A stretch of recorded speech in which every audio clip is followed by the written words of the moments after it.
कल्पना कीजिए कि आप और आपके दोस्त ठंडे पानी से भरे एक छोटे से सकरी गुफा में घुसते हैं, जो कि अंधेरी सुरंग से होकर एक छोटे से सुरंग पर ले जाता है, जहां 4 से 5 व्यक्ति आराम से आ सकते हैं, जहां सीमित मात्रा में ऑक्सीजन हो और वापस आने के लिए आपको अपनी सांस रोककर तैरना होगा। अगर कुछ गड़बड़ हो जाए तो आपकी जान भी जा सकती है। 17 अगस्त 2005 रात का समय था।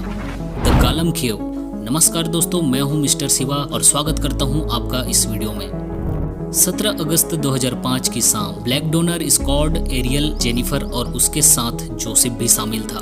पांचों दोस्त रात के डिनर के लिए मिलते हैं। बातचीत के दौरान जेनिफर ने एक हिडन केव के बारे में बताया, जिसे जेनिफर ने पहले से ही खोज रखा था। उसने कहा कि जब पहली बार मैं वहां गई थी तो बेहोश हो गई थी, लेकिन मैं वहां से सुरक्षित बाहर निकल आई। इस रहस्यमय गुफा को उन्होंने द डेथ केव नाम रखा। बातचीत के दौरान जेनिफर ने भरोसा दिलाया कि सभी लोग अपनी सांस रोककर 15 फीट तक तैरते हुए दूसरी तरफ जा सकते हैं। जोसेफ ने इस जोखिम भरे कारनामे को करने से साफ मना कर दिया, लेकिन बाकी चारों दोस्त मिलकर इस रोमांच भरी कारनामे के लिए तैयार हो जाते हैं। आधी रात को चारों दोस्त उस गुफा में एंटर करते हैं।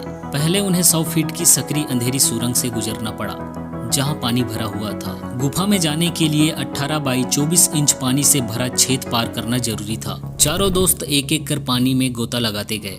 वहां एक रस्सी लगी थी जो उन्हें गुफा के भीतर तक ले जाती थी। अंदर का वातावरण बहुत खतरनाक था।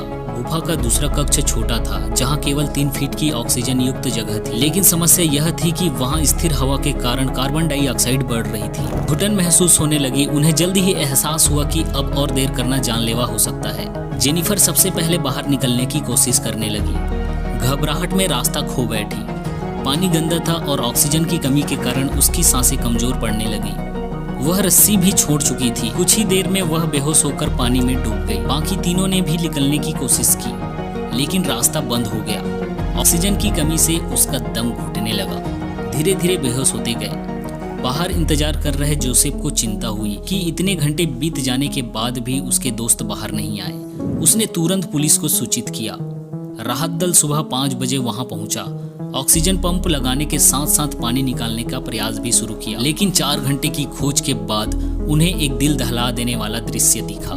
पहले जेनिफर की लाश मिली और फिर अंदर के कक्ष में बाकी तीनों दोस्त मृत पाए गए। ऐसा लगा जैसे जेनिफर का शरीर गुफा के बाहर जाने के रास्ते को रोक रहा था। ऑटोप्सी रिपोर्ट से पुष्टि हुई कि इन सभी की मौत डूबने से हुई थी।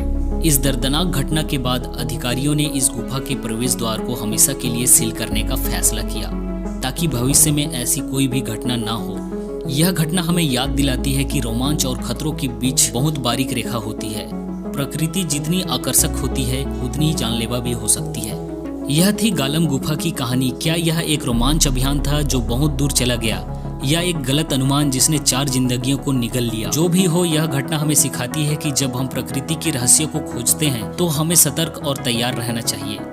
अगर आपको यह कहानी रोचक लगी हो तो हमारे चैनल को सब्सक्राइब करें और अगली बार किसी नई रहस्यमयी कहानी के साथ फिर मिलते हैं।